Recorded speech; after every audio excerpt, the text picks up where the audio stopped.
Hello friends, तो आज के लिए जो आपका टॉपिक है वो है रोल ऑफ ट्रांसलेशन, जो कि मैंने unit number 2 block number 3 MEG 15 से लिया हुआ है। सेंटर एंड पेरिफेरी जो आपका यूनिट है वो अभी जारी है। बहुत ही इंपॉर्टेंट यूनिट है, इसलिए मैंने आपको ये बहुत ही आराम से और बहुत ही ईजी तरीके से करवाया है।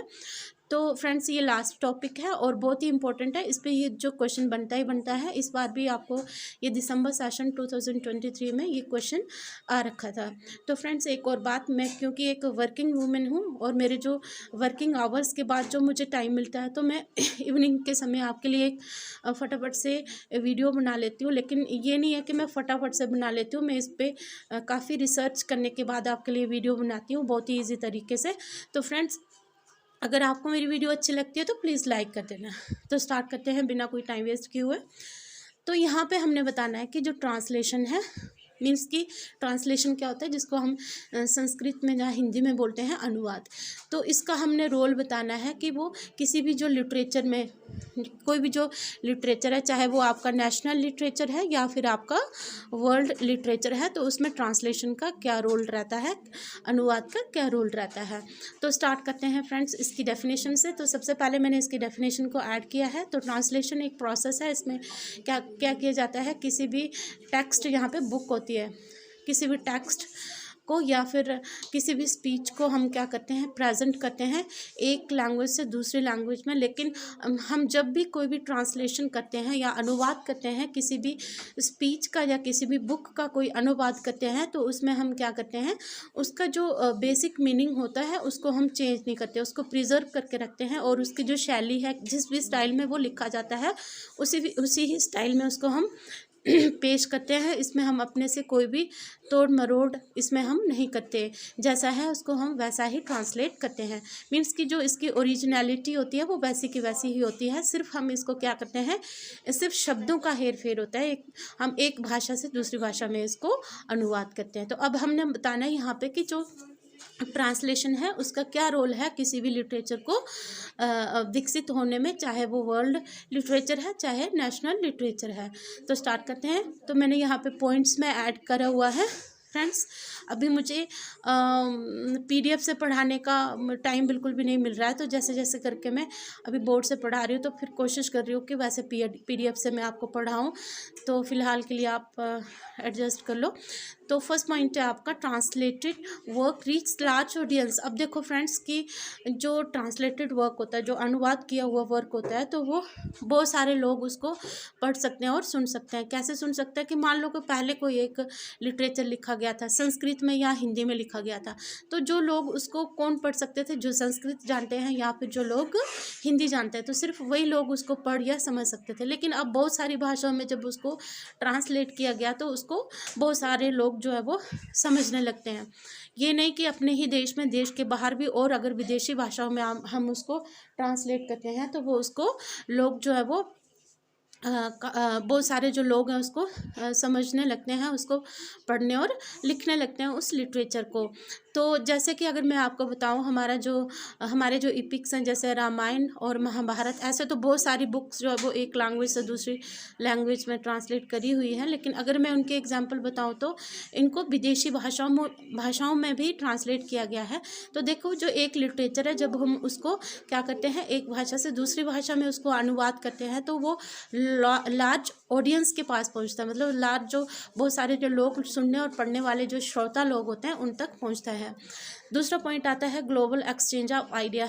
देखो, जब हम किसी भी लिटरेचर को एक भाषा से दूसरी भाषा में अनुवाद करते हैं, तो इससे क्या होता है कि जो ग्लोबल एक्सचेंज ऑफ आइडिया होता है, मतलब जो आइडिया है वो वैश्विक स्तर पर हम अपने आइडियाज़ को, अपने विचारों को जो है वो आदान प्रदान उनका कर सकते हैं। मतलब जैसे हमारे यहाँ के जो लिटरेरी आइडियाज़ है, तो वो विदेश के लोग, और विदेश के लोग हमारे लिटरेचर से जो है वो आइडिया ले सकते हैं। उसके बाद आता है एक्सेस टू डाइवर्स कल्चर। तो जब भी हम किसी लिटरेचर को ट्रांसलेट करते हैं, किसी भी बुक को या किसी की स्पीच को, या फिर दो लोगों के बीच में जो बातचीत हो रही है उसको भी हम ट्रांसलेट करते हैं, तो बहुत सारी चीज़ों को, जैसे कोई पत्र है उसको भी ट्रांसलेट कर सकते हैं, स्टोरी है, नॉवल है, बहुत सारी चीज़ें जिनको हम ट्रांसलेट करते हैं। तो जब हम ट्रांसलेट करते हैं, तो इससे क्या होता है कि हम या फिर हम पढ़ते हैं किसी का ट्रांसलेट किया हुआ वर्क, तो इससे हमें क्या मिलता है, एक्सपोजर मिलता है, मतलब एक्सेस मिलती है हमें बहुत सारे संस्कृतियों के साथ इंटरेक्ट होने की। मतलब कि जैसे अगर इंडिया के लिटरेचर को कोई पढ़ता है विदेशी भाषा में, तो वहाँ के जो लोग हैं वो हमारे कल्चर को समझेंगे। और अगर हम विदेशी जो वर्क्स को अपनी भाषाओं में समझते, तो हमें उनके कल्चर को समझने की जो है वो हेल्प मिलेगी। तो देखो कितना कितना ज़्यादा जो ट्रांसलेशन है वो अपना रोल प्ले करती है। तो फिर एक्सपेंशन ऑफ लिटरेरी कैनन। अब देखो फ्रेंड्स, क्या होता है कि कभी कभी कुछ ऐसे लिटरेचर होते हैं जो कि ऐसी भाषाओं में लिखे जाते हैं जो भाषा लोगों को कम आती है, जिस भाषा को जो बहुत ही कम लोग बोलने वाले होते हैं। हो सकता है कि वो लिटरेचर तो बहुत अच्छा हो, लेकिन वो इस वजह से उस लोग जो है वो इस लिटरेचर के बारे में नहीं जानते, क्योंकि वो ऐसी भाषा में लिखा गया है जो भाषा भी, जिस भाषा को इतनी पहचान नहीं है, इतनी रिकॉग्निशन नहीं है, और बहुत कम लोग बोलते हैं। जब उसी लिटरेचर को हम क्या करते हैं, दूसरी भाषाओं में उसको ट्रांसलेट करते हैं, तो इससे क्या होता है कि वो एक ग्लोबल लेवल पे जो है वो इंक्लूड हो जाता है, मतलब कि एक वर्ल्ड लिटरेचर के साथ वो इंक्लूड हो जाता है, और उसको काफ़ी एक्सपोजर मिलता है, उसको पहचान मिलती है। एक तो उस लैंग्वेज को पहचान मिलती है, और वहाँ का जो कल्चर है, जिस कल्चर को वो रिप्रेजेंट कर रहा है जो लिटरेचर, तो वो उसको पहचान मिलती है। उसके बाद इन्फ्लुएंस एंड इंस्पिरेशन। तो अब देखो इन्फ्लुएंस एंड इंस्पिरेशन, तो कोई भी लिटरेचर है उसका जो असर पड़ता है किसके ऊपर, पोइट्स और राइटर्स होते हैं और जो रीडर्स होते हैं उसका, उनके ऊपर इसका जो काफ़ी असर पड़ता है, और इससे वो लोग जो है वो प्रेरणा लेते हैं।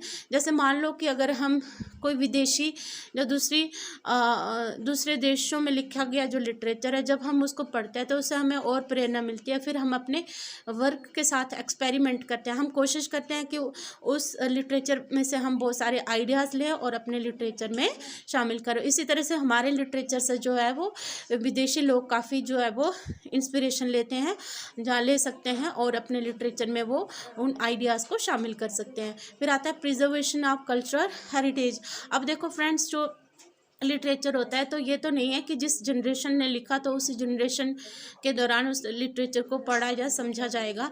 तो जब हम ट्रांसलेट करते हैं किसी भी लिटरेचर को, बेशक वो किसी भी भाषा में लिखा गया है, लेकिन अब हम क्या करते हैं, उसको अलग अलग भाषाओं में उसको ट्रांसलेट करते हैं। तो इसके बाद क्या होता है कि जो आने वाली जनरेशनें होती हैं या आने वाली जो पीढ़ियाँ होती है, तो वो उस कल्चर तक उनकी एक्सेस पहुंच जाती है। एक तो वो कल्चर जो हमारा प्रिजर्व हो जाता है, और दूसरा उन जनरेशन की जो इस जो लिटरेचर तक एक्सेस पहुंचती है, मतलब कि उस लिटरेचर को पढ़ते हैं, और इस तरह से जो हमारा लिटरेचर है वो एक पीढ़ी से दूसरी पीढ़ी तक आगे बढ़ता रहता है।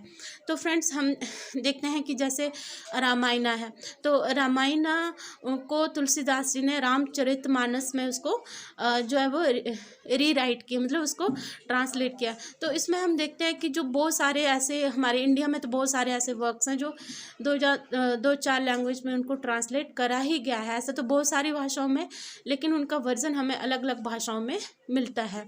उसकी ओरिजिनलिटी जो है वो वैसे ही रहती है, उसमें हम कोई छेड़छाड़ नहीं कर सकते। उसकी जो ओरिजिनलिटी है, लेकिन उसको एक भाषा से दूसरी भाषा में हम किसी भी लिटरेचर को ट्रांसलेट करते हैं। तो फ्रेंड्स, आई होप आपको ये वीडियो अच्छी लगी होगी।